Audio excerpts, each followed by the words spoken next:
Deloitte Real Estate has been producing the London Crane Survey for now for about 20 years, and the crane survey is a bit of a metaphor. We go out and sort of obviously understand construction, in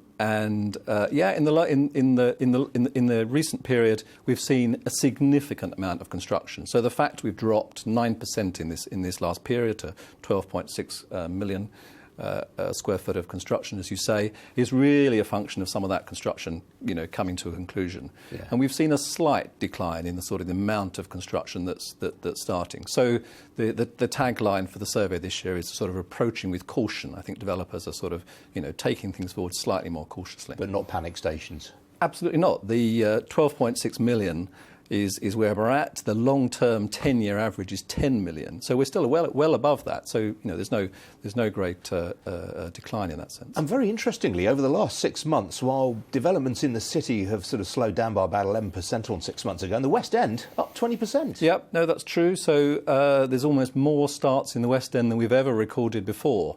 The West End tends to be smaller developments, but the West End is quite busy at the moment. And presumably the opening of Crossrail next year, will that give it another shot in its locker, or is that all priced in, if you like? Quite a lot of, where the Crossrail stations are is obviously well known, and a lot of that is planned. But you're right that those new stations always create a sort of a demand, and a sort of a demand in those new areas. So that does sort of create a changing environment. And I guess we have to wait now for Crossrail 2 to give it the next sort of leg of the of growth.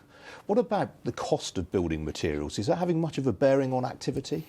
Cost of building materials is quite difficult. You might expect, as you sort of come off the sort of construction, and construction declines a bit, that the cost of construction would come down, and I'm sure developers would prefer to see that.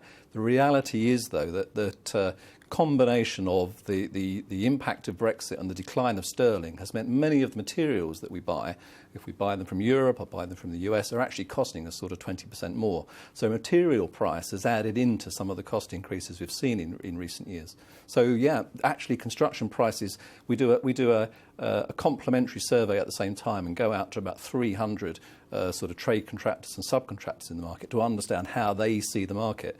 And they're still seeing prices rising. Not as much, but they're still seeing prices going upwards at the moment. So that's difficult. Developers would rather see it come down. All right, Mike Cracknell from Deloitte. Good to have you on. Thanks for joining me. Thank you.